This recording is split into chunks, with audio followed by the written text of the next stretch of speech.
ನೀನು ಗಮನ ಇಟ್ಟು ಕೇಳಿಸ್ಕೊಂಡ್ರೆ ನಿನ್ಗಿದೆಲ್ಲ ಅರ್ಥ ಆಗತ್ತೆ. ನೀನ್ ಈ ರೀತಿ ಆಟ ಆಡ್ತಿದ್ರೆ ನಿನ್ಗೆ ಅರ್ಥ ಆಗಲ್ಲ.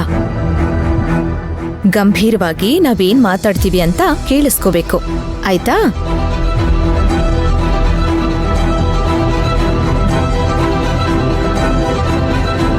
ಆರ್ಯ, ಪ್ರಾಜೆಕ್ಟ್ ರಿಕ್ವೈರ್ಮೆಂಟ್ನ ನಾನು ನಿನಗೆ ಮೇಲ್ ಮಾಡ್ತೀನಿ. ನೀನೇ ಈ ಪ್ರಾಜೆಕ್ಟ್ ಕಂಪ್ಲೀಟ್ ಜವಾಬ್ದಾರಿ ತಗೋಬೇಕು. ನಾನು ಯಾರನ್ನು ನಂಬೋದಕ್ಕೆ ರೆಡಿ ಇಲ್ಲ. ಅಮಿತ್, ಆರ್ಯನ್ಗೆ ಡಿಸೈನ್ ಪೇಪರ್ ವರ್ಕ್ಸ್ ಏನಾದರೂ ಅವಶ್ಯಕತೆ ಇದ್ರೆ ತಕ್ಷಣನೇ ಮಾಡ್ಕೊಟ್ಬಿಡಿ. ಕ್ಲೈಂಟ್ ಸ್ವಲ್ಪ ಅರ್ಜೆಂಟಲ್ಲಿದ್ದಾರೆ. ಎಲ್ಲರಿಗಿಂತ ಮೊದಲು ನಾವೇ ಈ ಕೊಟೇಶನ್ನ ಸಬ್ಮಿಟ್ ಮಾಡಬೇಕು. ಆಯಿತು ಮೇಡಮ್, ಏನೇ ಇದ್ರೂ ತಕ್ಷಣನೇ ಮಾಡ್ಕೊಡ್ತೀನಿ.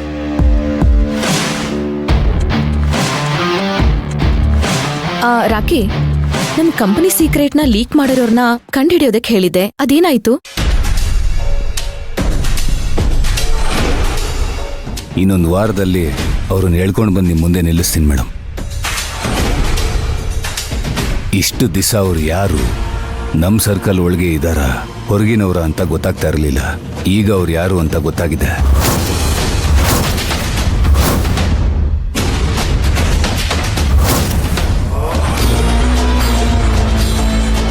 ಆದ್ರೆ ಅವರೇ ಅಂತ ಪ್ರೂವ್ ಮಾಡೋದಕ್ಕೆ ನಾನೊಂದಷ್ಟು ಸಾಕ್ಷಿಗಳನ್ನ ಕಲೆ ಹಾಕಬೇಕು. ಅದೇ ಪ್ರಯತ್ನದಲ್ಲೇ ಇದೀನಿ ಮೇಡಮ್. ಸಿಕ್ಕಿದ ತಕ್ಷಣನೇ ಅವ್ರ ಆಟನ ಮುಗಿಸ್ತೀನಿ.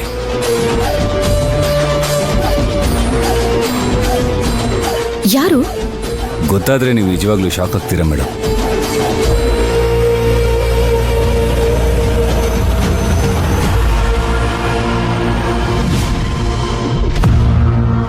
ನಮ್ಮವರ ಅಥವಾ ಹೊರಗ್ನವರಾ?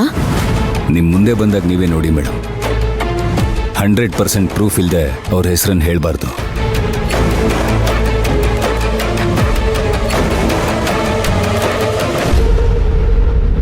ನನಗೂ ಕ್ಯೂರಿಯಾಸಿಟಿ ಜಾಸ್ತಿ ಆಗ್ತಿದೆ.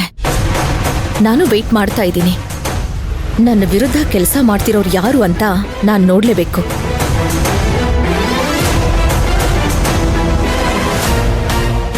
ಸರಿ, ಹಾಗಿದ್ರೆ ನಮ್ಮ ಕೆಲಸನ ಶುರು ಮಾಡ್ಕೊಳ್ಳೋದಾ?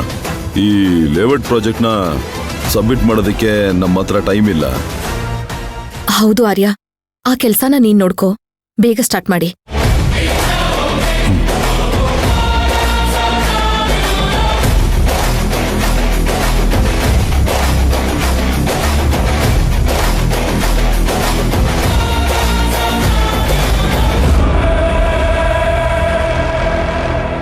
ಅಭಿ, ಏನಾದ್ರೂ ಅರ್ಥ ಆಯ್ತಾ?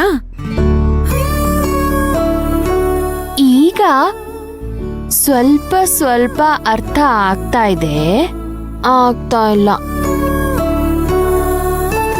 ಸರಿ, ಹಾಗೆ ನಾವು ಮಾತಾಡೋದನ್ನ ಕೇಳಿಸ್ಕೊತಾ ಇರು. ಸ್ವಲ್ಪ ಸ್ವಲ್ಪನೇ ಅರ್ಥ ಆಗತ್ತೆ, ಸರಿನಾ?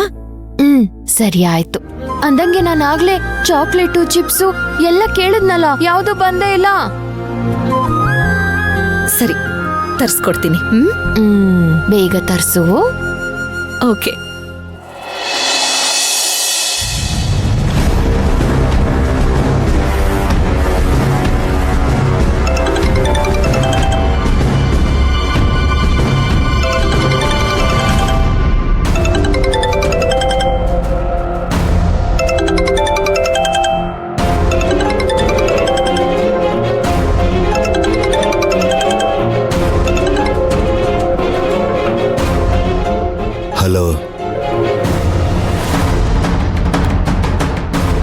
ಹಲೋ.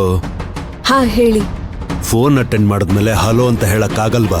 ಕಾಲ್ ಅಟೆಂಡ್ ಆಗಿದೆಯೋ ಇಲ್ವೋ ಅಂತ ಹೇಗ್ ಗೊತ್ತಾಗುತ್ತೆ? ಅಟೆಂಡ್ ಮಾಡಿದ ತಕ್ಷಣ ಕಾಲ್ ಟೈಮಿಂಗು ಸ್ಟಾರ್ಟ್ ಆಗುತ್ತೆ, ನೋಡ್ಕೋಬೇಕು. ಓ, ಮಾತಿನ ವರ್ಷನೇ ಚೇಂಜ್ ಆಗಿದೆ. ಏನ್ ನಿನ್ ಮಾತಿನ ಅರ್ಥ? ಮಾತಾಡಕ್ಕೆ ಇಷ್ಟ ಇಲ್ಲ ಅಂತ ಅರ್ಥ. ಕಾಲ್ ಮಾಡಿರೋ ವಿಷಯ ಏನು ಅಂತ ಹೇಳಿ. ಭಯ ಹೋಗಿದೆ. ಸದ್ಯದಲ್ಲೇ ಭಯ ಬರೋ ತರ ಏನಾದ್ರೂ ಮಾಡ್ತೀನಿ. ಈಗ ನಾನ್ ಕಾಲ್ ಮಾಡಿರೋ ವಿಷಯ ಇಷ್ಟೇ. ನಿನ್ನ ಅಶೋಕ್ನ ಸಂಬಂಧ ಬಾವಿಗೆ ಹಾಕಿರೋ ಕಲ್ ತರ ಸೈಲೆಂಟ್ ಆಗೋಗಿದೆ. ನೀನ್ ಅದ್ರ ಬಗ್ಗೆ ತಲೆ ಕೆಡ್ಸ್ಕೊಳ್ತಾನೆ ಇಲ್ಲ. ಅಶೋಕನು ಆರಾಮಾಗಿ ಓಡಾಡ್ಕೊಂಡಿದ್ದಾನೆ. ಸಂಬಂಧಪಟ್ಟಿರೋ ನಮ್ಮಿಬ್ರಿಗೆ ಅದ್ರ ಬಗ್ಗೆ ಚಿಂತೆ ಇಲ್ಲ, ನಿಮ್ಗೆ ಯಾಕೆ ಆ ಚಿಂತೆ? ಆದ್ರೂ ಅವಶ್ಯಕತೆ ಇರೋದೇ ನನ್ಗೆ. ಇವಾಗ ನೀನ್ ಅಶೋಕ್ ಹತ್ರ ಮಾತಾಡ್ಲೇಬೇಕು. ಏನ್ ಮಾತಾಡ್ಬೇಕು?